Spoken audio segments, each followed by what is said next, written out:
What's up, everybody? Welcome to another episode of Cinema Royale. Usually, we like to start off every episode on the right foot and be happy and go lucky, but I think there's only one way we can start out this show, unfortunately, and that's to address some news that just dropped. If you're watching this in the future, you already know about this, but Michael K. Williams, who known most people first from the Wire as Omar, has passed away at the age of 54. On today, September 6th. Just hitting the news wires now. It doesn't look like we have much other information about it. But I don't think he was sick or anything that I know of. No, I in my post about it just now, I didn't want to go into the particulars because it sounds like it could be drug related. So I didn't want to go into that. I don't know until it's all confirmed, but it does sound like that could be the issue. He's talked about his personal demons and stuff like that in the past. So they may have caught up with him, unfortunately. But yeah, this is real heartbreaking, real downer too, because I love Michael K. Williams like so many do. Omar, Mm-hmm. obviously, is the role everybody knows him for. Chalky White and Boardwalk Empire and Hap and Leonard, and he's so many great roles on the big screen. When I was doing my post, was reminded by the fact that he had a tiny cameo in the Incredible Hulk in 2008. Did he? Yeah, I don't even know if his character was named, but uh, but Oh, but uh, but yeah, so he's technically part of the MCU as well. But yeah. yeah, K. Williams, such a great actor, man. Someone who could have been pigeonholed if he allowed himself to be, and he really wasn't. I think he's a current Emmy nominee right now for Lovecraft Country. Mm-hmm. Um, it's tragic, man. It really is. Yeah, I mean, The Wire was a show that had so many standouts, but I think nobody was a breakout as much as he was. Like, Idris Elba was always going to be a star, you know. Him and Idris were the big breakouts of that show by far. Yeah, but was always going to be a star with the way he looks and his stature and all that stuff. But Michael K. Williams, just on his performance alone, you got a guy that's, like you said, even from a physical standpoint, with the scar he had across his face, was going to be pigeonholed without question, but didn't let himself get to that, get into that stance where he's doing the same thing all the time. I mean, he starts out as a street assassin, I guess you could say, and then goes into my favorite roles of his were always the like the snarky agent. Of course, the only one I'm thinking of off the top of my head is Ghostbusters. But whenever he and somebody else were paired up, and his wit in those roles and the way he sliced back, it's surprising to say the least, but tragic to say even less. Definitely really sad. Horrible way to kind of end the day and to lead into the show. But we'd be remiss if we didn't talk about it because he is someone that we both like so much. Mm. But let's get to what we got going on this show. We're gonna get your thoughts on Shang-Chi finally because everybody's already heard my thoughts on Shang-Chi. Yeah. I want to get to hear what you think about it and what you think of that character who came back, who never should have came back, that I couldn't stop talking about last time. Mm-hmm. Maybe you think he should have been back. But we can talk about that. What else was there to talk about? What else? Cinderella, the new version of Cinderella, with Camilla Cabello. Yeah. There's also Worth, the Michael Keaton film from Netflix. Michael Keaton turned 70 this week. That kind of blew my mind when I saw that. I mean, it makes sense You because knew that from the Prodigy just a few weeks ago. We were talking about the fact that he was 70 and he still looked like he could nail Maggie Q. no, and it blew my mind then, and it's still blowing my mind now. I mean, every time I see Michael Keaton 70, I'm like, no, Mr. Mom is not 70 years old. He's 45 at best. But no, he's 70. So yeah. Well, see, the thing is, I end up like blocking that stuff out. I got this really bad like time fixation where I don't know if we lost Travis or just the video went out. You there still? I can hear you, but everything is locking up over here. Okay. That's all right. I can blow everybody with my time fixation while you fix that. I So can still like, hear you. You can still hear me, right? yeah, I can hear you. I can hear you. Okay. Yeah. Something's going on with my video camera, so that's all. Oh, no worries. Okay, keep going. So like the little stuff, like if that 70s show was made today, it would be called that 90s show, because that's the amount of time that was different.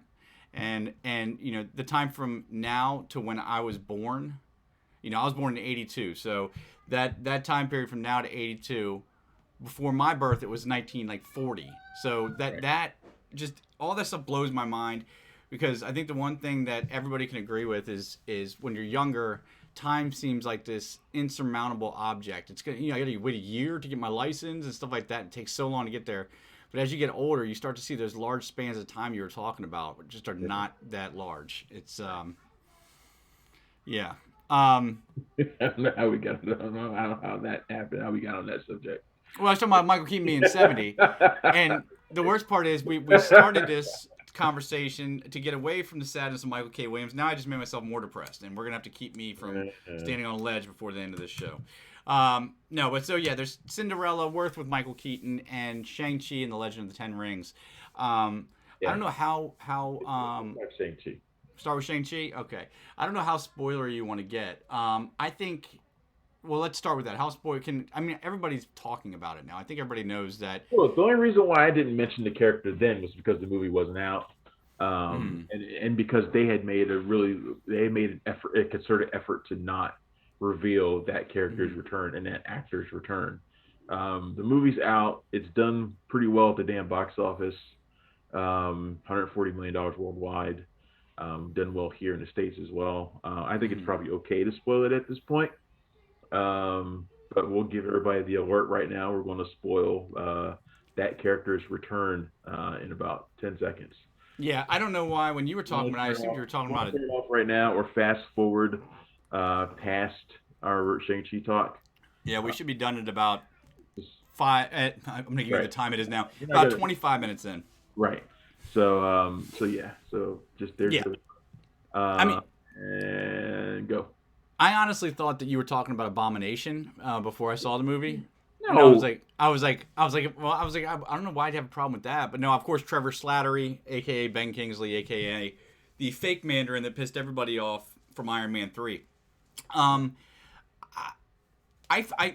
wasn't like, once he came in, I wasn't really surprised at all, because they almost had to have him. Otherwise, it's a huge, he's in Iron Man 3, and then you have the Marvel one-shot Return of the King, where it's put in that he's going to get out. You didn't have to have him, but Marvel's really big on continuity and keeping those loops closed. I don't think he served any purpose. I was actually surprised by how much he was there. I would have liked to see. That's the problem. I know. Be there. He didn't. All right, look. You don't think that they had done more than enough? Literally 2 minutes before he showed up, just by having Wenwu talk about it. That's all he had to do. It was literally wiped clean right there. I didn't need to know anything else. Yeah. And then the fact that he came back right after that was like, I literally said, "You're shitting me." Like, after they did that. But then when he would not go away, I was like, "Are you kidding?" He's like actually a part of this movie and not just haha. That was surprising to me. Like, I don't know why they brought him in. I did think it was kind of funny. I don't know if it's funny or I don't know what it is, but the fact that they had him actually like apologize for his appropriation, basically, while he was impersonating Wang Wu. I think the best thing that we can take from it is that we got a proper version of the Mandarin, but I still don't know if, given the Mandarins, the Mandarin to me was always like Mr. Sinister or I can't even think of a DC version, maybe Lex Luthor, but like a guy behind the scenes, almost like a Blofeld in James Bond. Like, he's gonna be behind the scenes for multiple movies. He's not gonna be taken care of right away.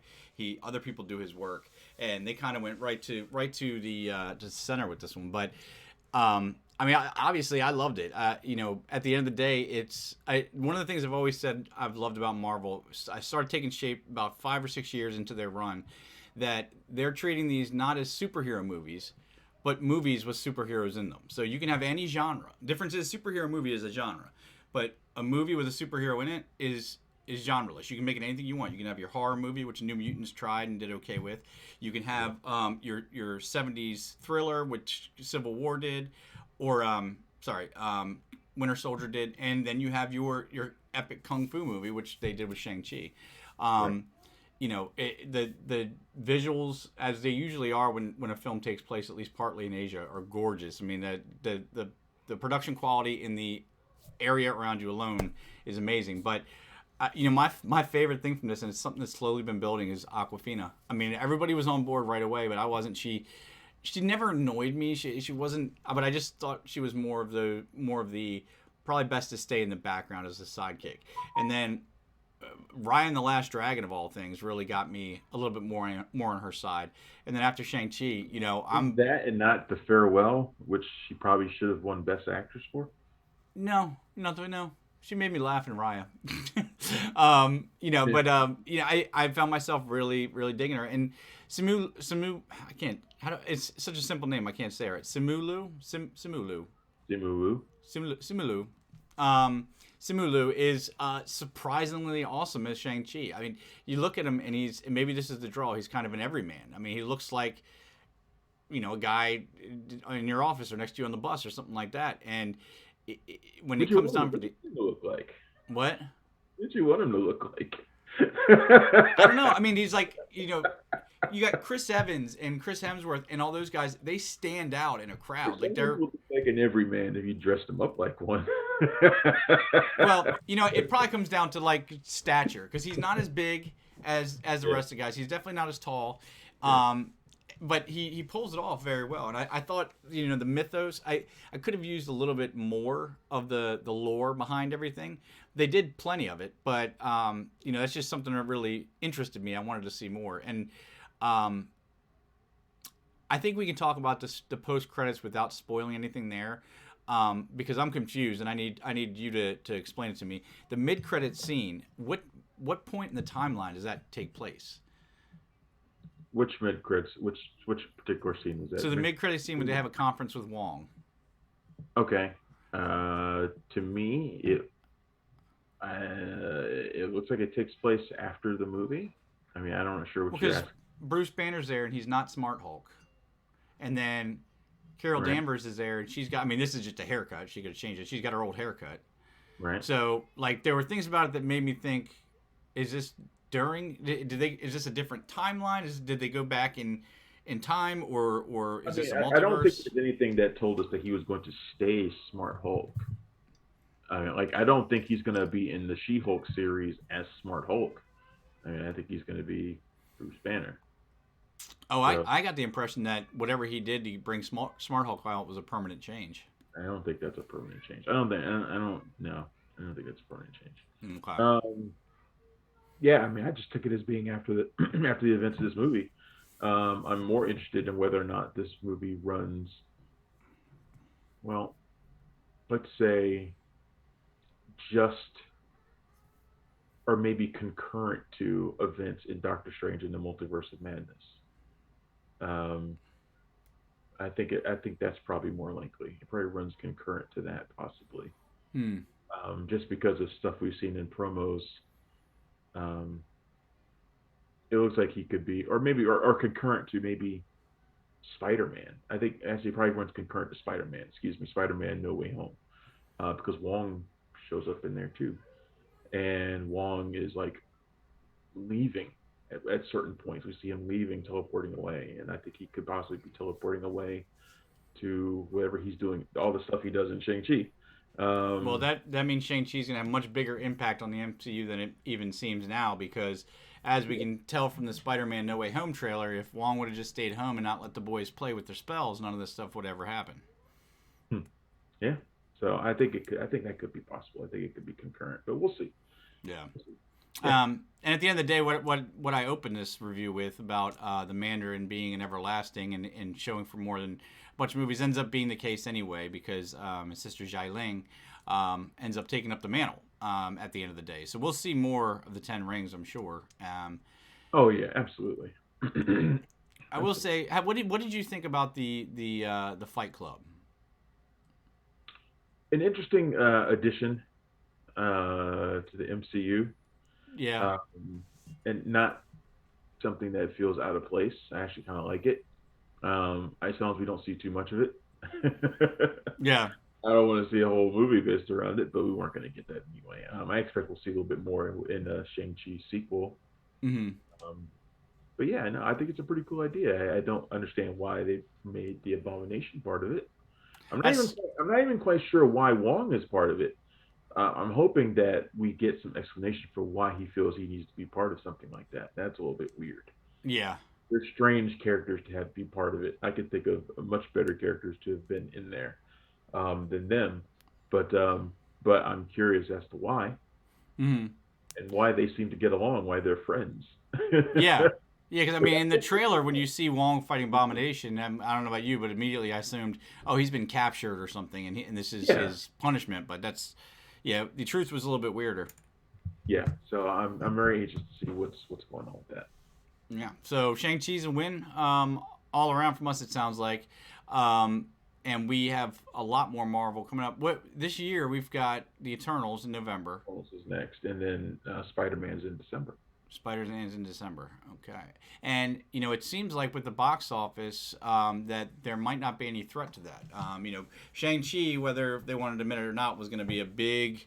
I won't make the mistake of saying experiment like the Disney head did and be misquoted, but it's a big test for how these movies are going to do in theaters, and whether or not they'll go that route. And without Disney Plus, and with it looming over that it gets Disney Plus released for free in 45 days, it still pulled in 127 million this weekend. Yeah, it did 140 overall worldwide. So yeah, it did well. 140, not bad. Nope, not bad at Yeah. all. People Um, go back to the movies. Look, if they had probably done this with Black Widow, probably would have done better if they had not given them the Disney Plus option. There are a few things that people will risk life and death over, and Marvel is one of them, apparently. So, Yep. Hey, there are stupider things to risk life and death over. Death over. One thing you didn't have to leave home for was this weekend's Amazon Prime release of Cinderella with Camilla Cabello. Cabello. Caballo. I just sound so white when I say that. And it's the tale. Everybody knows the tale. It's got new music in it. Idina Menzel is the wicked stepmother. You got Pierce Brosnan as the king. Um, did you got a chance to see this? Yeah. yeah, didn't you? Didn't you watch it? Yeah. Yeah. Okay. I wasn't sure if you did. I said I had to sit down with my No, 7-year-old the daughter and watch biggest it. image on the front page of our website. I understand that. It doesn't say the byline right there, so that could have been any of our writers. Okay. And also, it's just small talk, so either way. It's called an intro, Travis. I'll send you a definition later. So you got Camila Cabello and retelling the classic tale, and really a way that some of these movies that get picked up by Amazon for release, you can tell that they're cinema. They're theater movies that are being pulled down to be released streaming. But this, I didn't. I liked it more than I thought I would. The music choices were apt. It worked really well. Mhm. But it seemed like a Disney Channel movie. It did not seem like it had that level, that extra level Right. that would be required for the cinema. And then James Corden is somebody that's really I've tolerated him for a long time, and now he's just really starting to get on my nerves. Um, I know he's got some kind of dirt on somebody in Hollywood, and that's how he's staying around so much. But He's funny, and he's got real like singing talent. I mean, the first role that I ever saw him in was before he was famous. It was a movie called One Chance. mhm. I saw it at Middleburg, I think the first year at Middleburg, and it was a song about a British guy. It was a real based on a real story about a British guy who came out of nowhere, and I think he won the British's version of America's Got Talent or whatever, American Idol, whatever, something, whatever. And that's where I was like, damn, this guy's got really good. And the guy's funny. He can sing. You know, I like him, and he seems like a pretty nice dude. Uh, I don't necessarily think he's great in this, but he's just playing a mouse. So I mean, I really don't care that much. I mean, the bigger issues are the other casting. Camila Cabello, I actually think is pretty good. I like her as Cinderella. I like this version of Cinderella who's kind of feisty and she's a go-getter. She wants to be a business entrepreneur. It's a different take on the character. I like the idea of presenting the story as a jukebox musical. That's a pretty good idea. I mean, there are no new things to do with Cinderella for the most part. I mean, even musicals has been done with Cinderella, so that's not new. But doing it this in this fashion, and yeah, it's very Disney Channel esque. This was originally a Sony movie. It was going to be in theaters, but they sold it to Amazon. So that would have been interesting to see in the theater. But it comes across as sort of a high school musical sort of thing on the small Mm-hmm. screen. I don't like her chemistry with the guy who played the prince. I think he's pretty awful. I think he had no charisma and no chemistry with her. The movie presents itself as being very pro-feminine, which is great. But it's that way up to a point because she's still beholden to dudes throughout the entire movie, even ultimately at the end. So, I mean, so it only goes but so far. Um, I mean, I freaking love Billy Porter though as Fab G.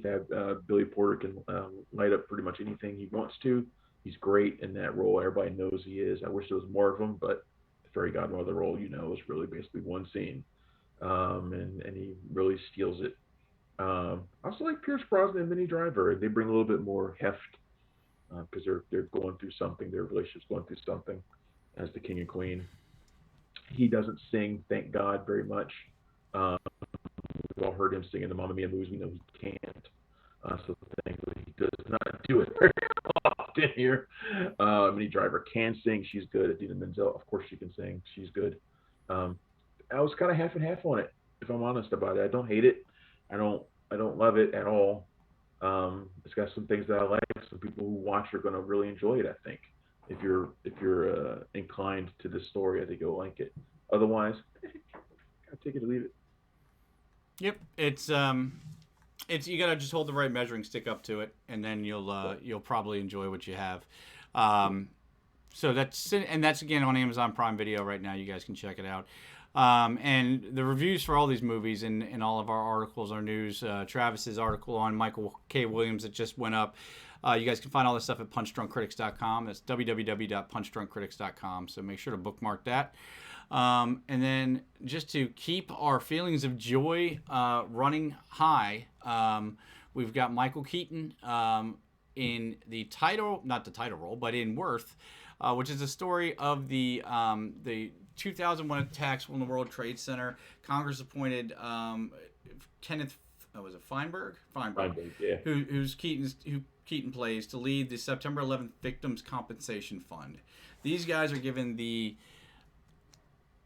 in indescribable task of determining what a life is worth and what's going to be paid out for each of these victims, and how that all plays out.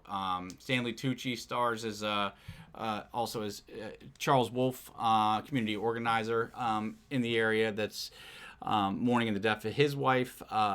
Just those two together, is enough probably to warrant you wanting to see this. But you also have Amy Ryan, Tate Donovan, who for some reason, ever since Love Potion #9 in the early '90s, I've always liked Tate Donovan. Always liked him, and he continues to impress wherever he is. But this is just a tough movie to watch. We're seeing this a lot lately. I mean, with the 20th anniversary of 9/11 upon us, Yeah. it's there's a lot of wounds that have healed that feel raw again and things like that. And seeing all these stories that we didn't know were there is it's a run for your emotions, but it really makes you see the bad that can happen during a good time, and the bad that can happen while good people try to do good, and what Keaton and his team go through to try and make things right. And it was a tough movie to watch, to be honest with you. Yeah, it really was. And I saw this at Sundance last year. This is a 2020 movie. Oh, Um, really? yeah, and I thought for a long time that it wasn't going to come out because it didn't get picked up for a long time. Mm. And I can sort of see why. I mean, I gave it a good review there, but even I think in my review, I was like, I don't know who this movie's for, and I don't know anybody that wants to watch it. Just because it's not a sexy subject. I mean, No. it's dealing with stuff that it's dealing with behind the scenes stuff. It's process stuff At for the best, it's boring. At worst, it's right, despicable. Figuring right. the value of a life. Right is not a good way to really sell the movie. which is probably why it's best that it got picked up by Netflix, who Mm-hmm. picked it up, I think, specifically because they were gonna put it out right around this time, right around at the 20th anniversary of 9/11, Mm-hmm. and at least it's telling a different 9/11 story. It's not telling us a story about the attack itself. It's telling us a story about another aspect of it that most of us have never even considered before. Mm-hmm. I mean, I remember hearing all the. I mean, we live close to D.C. It's impossible to not hear anything about anything news related, politically here in D.C. Yeah. We hear everything whether we want to or not. So I remember all the stuff about the 9/11 victim compensation fund, Mm-hmm. and it's not a sexy subject. I would always turn the channel, and I'm sure most people did. Yeah. But this shows you that it really was something that was weighing on the mind of Kenneth Feinberg and a lot of other people because it is an impossible task. Telling people your loved one that you lost is this is what you get for that person's loss, for your suffering. It's worth this. Mm-hmm. It's impossible. It's tough. And Feinberg went in there, planning to be bullheaded about it, and you can't approach a subject like this in that way. You can't because there are people's lives involved. So yeah, I thought this movie was really strong, mainly because of the performances in it. Michael Keaton is great. Amy Ryan is always fantastic, Yeah. and I think one of the best roles Stanley Tucci's had in a while. He's been doing a lot of shit lately. So yeah, this is a really great role for him too. And Laura Benanti, who's in this as well as one of the victims left behind, is also fantastic. So good stuff here. Good Yeah. pickup Netflix You on this. said the way you said that is really really important, and I think that that's my draw to this movie was how real it felt in that. And you can't. Obviously, with fictionalized accounts of real events like this, you never know what's real and what's not. Especially things like this, it's behind closed doors. You only know the end result, so you have to write from that. But the way Keaton, whether it's the writing or the way he plays it, as somebody that's going to go at it like he is a numbers person, regardless of the subject, and then is faced with the reality of that this is the kind of thing that's not going to let you do that. The way that was portrayed, it was really moving. It was something that really made it feel relatable, kind of put you in his shoes on how you would feel in that. And I think that's the underlying genius of Michael Keaton, his everyman quality that he brings to everything. A lot of people could have played this role, but I think only he could have really made you feel what he was feeling the same way. And Right. then Stanley Tucci, it's just a reminder or a second hit home that thank God that he won his battle with cancer that we were just hearing about. That nobody knew about until he was promoting this movie. I'd assume it was for this movie. He was talking the last couple of weeks that he had stage 3 cancer in his tongue or something. It's amazing he's still able to perform. This is news to me. I had no idea. Yeah, yeah. No. He apparently had a stage 3 cancer. I may be getting some of the details wrong. Stage 3 cancer in the back of his tongue or something like that, and it was too big to operate, and they had to do chemotherapy. This was like 3 years ago. And that's a weird thing about Hollywood is you've got these people that are in the public eye, and you figure you always know what's going on with them. But there's so many celebrities and so many things to look at that a major celebrity like Stanley Tucci can just drop off the face of the planet for a couple of years and come back and be like, yeah, this is what I did. It's crazy. Yeah, it is. Yeah. Yeah, so those are our reviews for the week. Got some other new stuff coming up in the next show. I don't know what's coming out this week. Honestly, I don't remember. But anyway, what's if we next? if we pad for a second, I can definitely do so. The Oh no, account. okay. So I do know one because I'm in the middle of writing one. So one that's coming out the next episode, next Mm, show, is Kate with Mary Elizabeth Winstead, action flick. So I'm writing that review right now. mm, Um, the Card Counter, which is the Paul Schrader film, with Oscar Isaac and Tiffany Haddish, right. that comes out as well. And there's something else which I don't remember, or maybe that's it. I'm drawing a blank because I also start TIFF this week. There's a new Mark Duplass movie coming out, Language Lessons. I don't know. Right. I think we already have a review of that from South by. Yeah, Um, Malignant, which we have a review up from last Malignant. week. Malignant. That's what the third one was, and I haven't got my screener of that yet. So when I don't know, whenever I get it, I get it. If they don't send it in time, they send it. If they don't send it until tip starts, then they gonna get reviewed because I ain't doing shit. And then Queen Pins, that I totally forgot Yeah. about. I it is so odd that I really want to watch this movie, but to me, it's Kristen Bell, Kirby Howell Baptiste, Paul Walter Hauser, who you guys remember from that Olympic bombing movie. You have a And screen of it? no, Maybe but we should get you one because I want to. I do want us to review it, but I don't know if we've even been reached out about it. I haven't seen anything, but as many emails that come in a day, it's easy for me to miss stuff. But I'll look and then request. But it's Yeah. Kristen Bell and Kirby Howell Baptiste, and they're basically these two women from different worlds that come together to do a coupon scan. And like the idea of the mad couponing or hyper couponing, whatever they call it, you've seen it on some of these like TLC shows and whatnot, and it's these women have a $1 million empire on coupons. It's crazy. Right. So Uh, I'm looking forward to that as well. Yeah, and so that's all that's major coming out. A couple of documentaries, but I was on Queen Pins. I'm gonna see if I can get you a screener link for it. what about the Accountant sequel? The Accountant, if anybody doesn't remember, God, it must have been almost 10 years ago now. I would guess it was Ben Affleck, and he's It was like 5 years ago. was it 5 years ago? And, think well, I don't know if they used the language autistic in it, but Yeah, he was definitely on the spectrum. He was an accountant that's high functioning on the spectrum, and he's an assassin. And it was really good. I haven't seen it since I first watched it, but I remember it being really good. Yeah, 2016. It seemed like it was longer ago. It was Ben Affleck and Anna Kendrick. But the movie ended in a way that made you think there was going to be another. And then, with movies like that, if 2 years go by and you don't hear anything, then you're pretty much just going to They almost immediately started talking about a sequel. They Mm-hmm. did really well. But then Ben Affleck and Gavin O'Connor went on to do The Way Back, Mm-hmm. which ended up being one of the most acclaimed performances in Ben Affleck's career. Um, so things got sidetracked.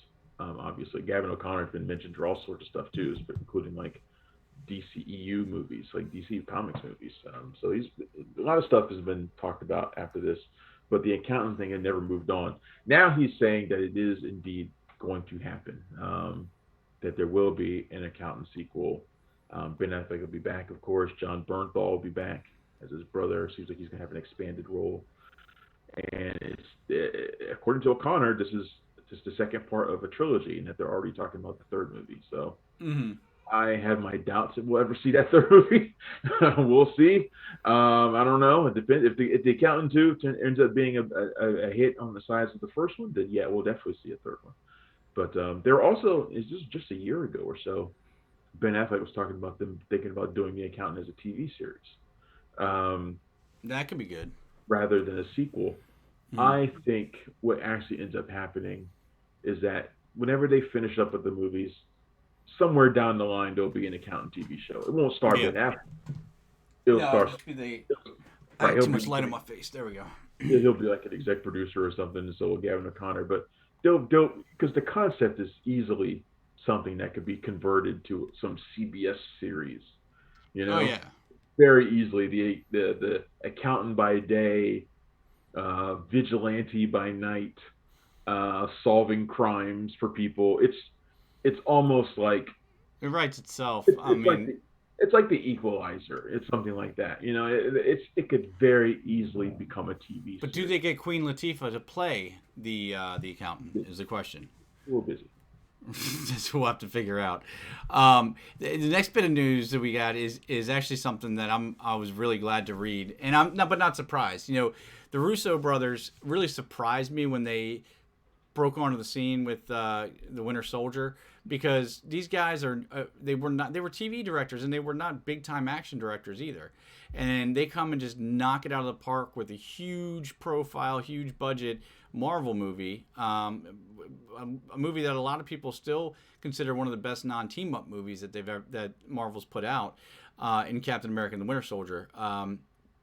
But it always seemed to me they got the most out of their people, and usually either that means they get psychological tricks, or they're good with their talent. They're good with their actors. They're they respect them, they stand by them, they lead the way you're supposed to lead. And this story about them being, at an impasse with Marvel over the next project tells me that this has something to do with ScarJo and all that stuff. Yeah, it seems like I think this is a short-term issue. Right now, they see that it's reported that they're at an impasse with Disney and Marvel over their next movie because of what happened with Scarlett Johansson. Of course, she's suing them right now over the release of Black Widow and profits earned from that.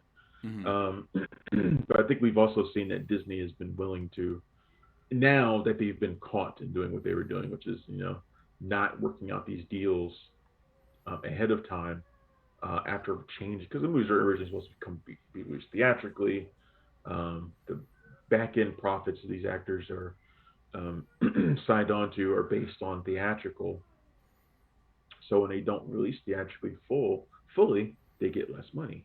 Mm-hmm. Disney should have worked out these deals before they agreed to send all these projects to Disney Plus. Um, so now they've got to be upfront. So we've seen them with, like, in the case of Emma Stone and Cruella 2, they had to work that out first with her. Yeah. They had to work it out, but it got done. It got done. Now we're getting Cruella 2.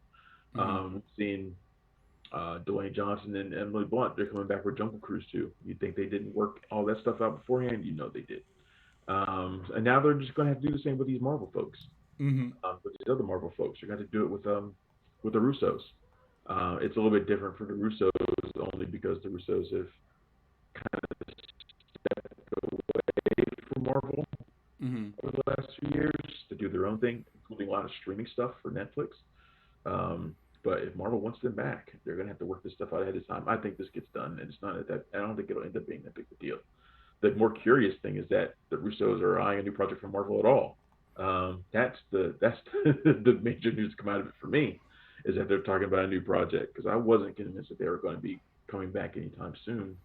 I mean, I never really bought into that 100%. I mean, they're just as intertwined with Marvel as like a Jon Favreau was, but the difference is Jon Favreau's got Star Wars now. Not that they need to go somewhere else. Not that they need the work that Marvel will bring, but it just seems like they're really good at it. So if you're really good at making a certain type of movie and you've got it right there, and they obviously like the story, so there's probably other stories for them to tell. I always figured they'd be back at some point. Yeah, I agree. So I think this gets done. I don't know if this is up. I see it now as something that's just coming out, but it could be something we have up on the site. If not, we'll get it up right after the show.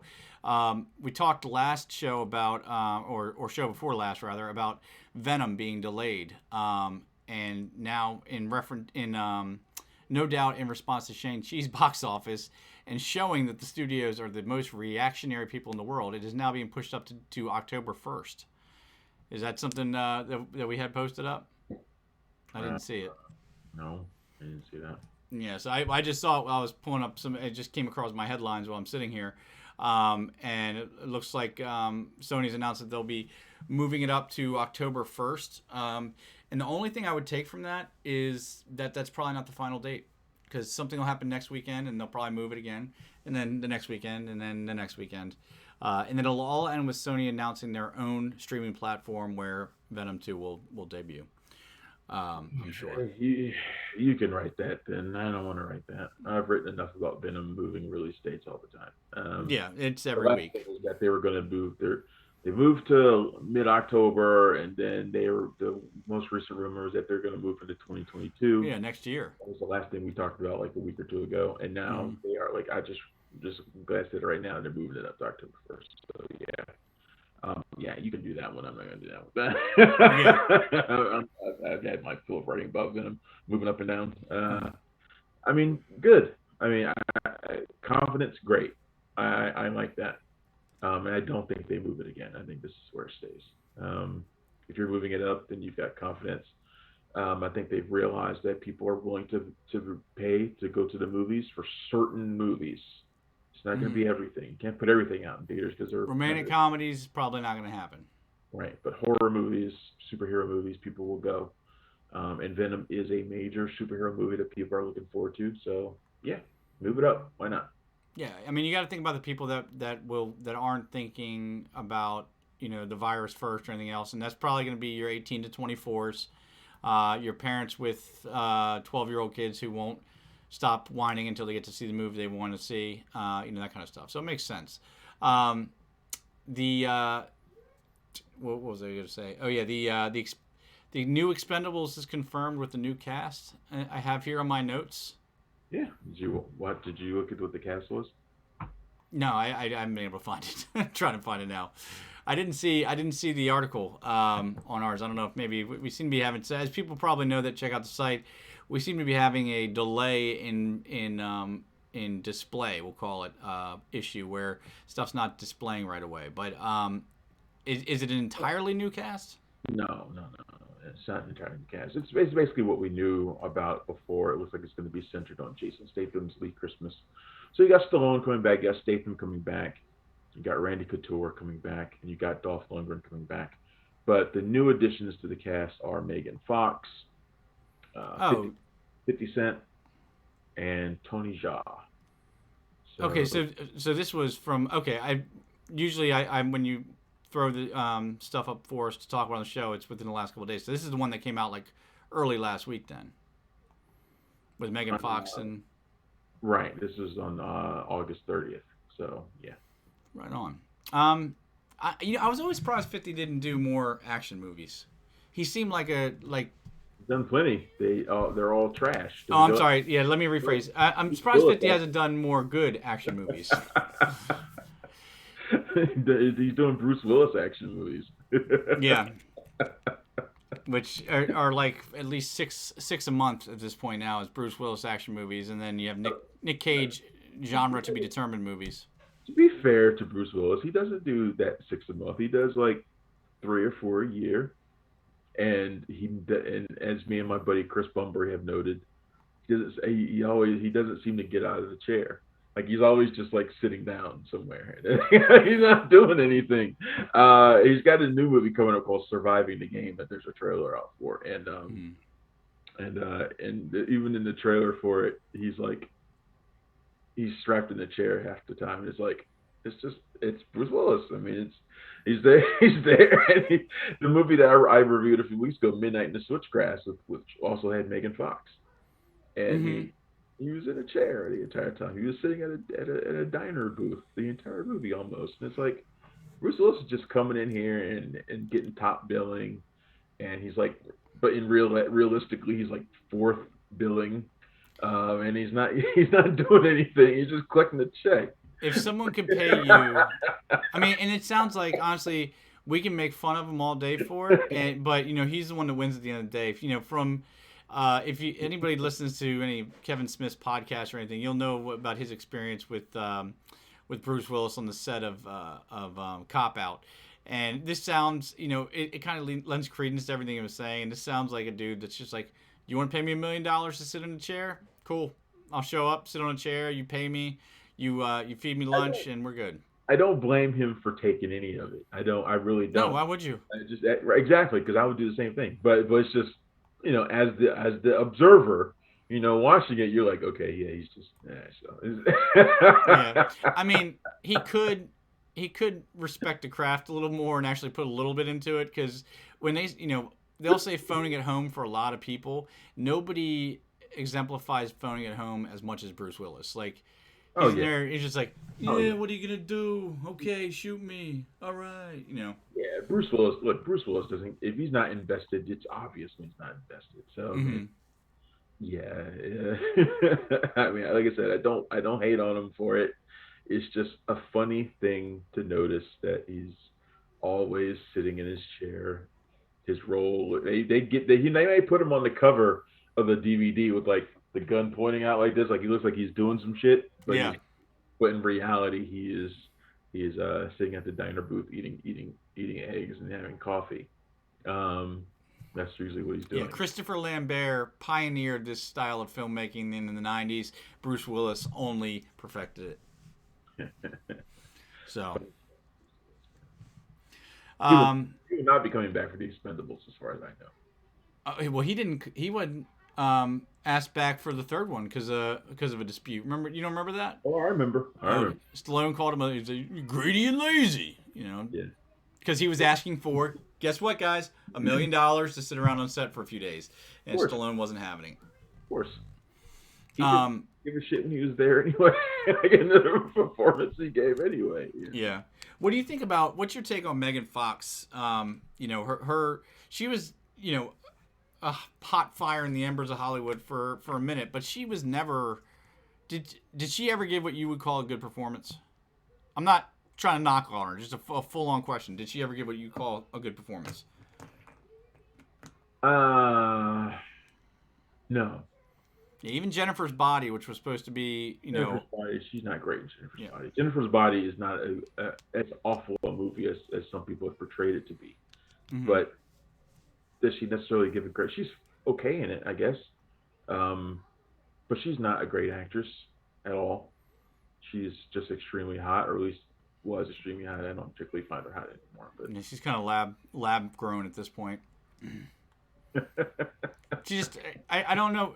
Like, look, women, do what makes you feel best about yourself. But I'm going to tell you right now, it all looks fake, especially the lip thing. I never got the lip thing. Stop doing the lip thing. The lip thing is weird. But, yeah, but this latest thing for her, it's like somebody said, well, she was in Transformers, so she can be an action star. Like, no, she was a damsel in distress in Transformers. She was never outside of that realm. And then I saw her in, I forget what it was, but it was a straight-to-Netflix action movie where she played like a Navy SEAL. And apparently she's the only one that the Navy gave a dispensation that she could wear booty shorts. She's running through the desert with booty shorts and a full body armor. Awful in Rogue, I guess. Maybe that's what I'm thinking of, Rogue. Maybe Rogue. She's not awful in Rogue. I mean... Yeah, but she's not a action hero. I think she could be I think she can be a fine action star. I think she could, if there's an avenue for her, actress. I think that could be it for her. Like, I don't know. I don't think she'll be like Charlize Theron or anything like that. No. But in terms of like a C-level action star making these kinds of movies, Cynthia Rothrock. Well, I mean, I adore Cynthia Rothrock, so I'm not going to put her down there. But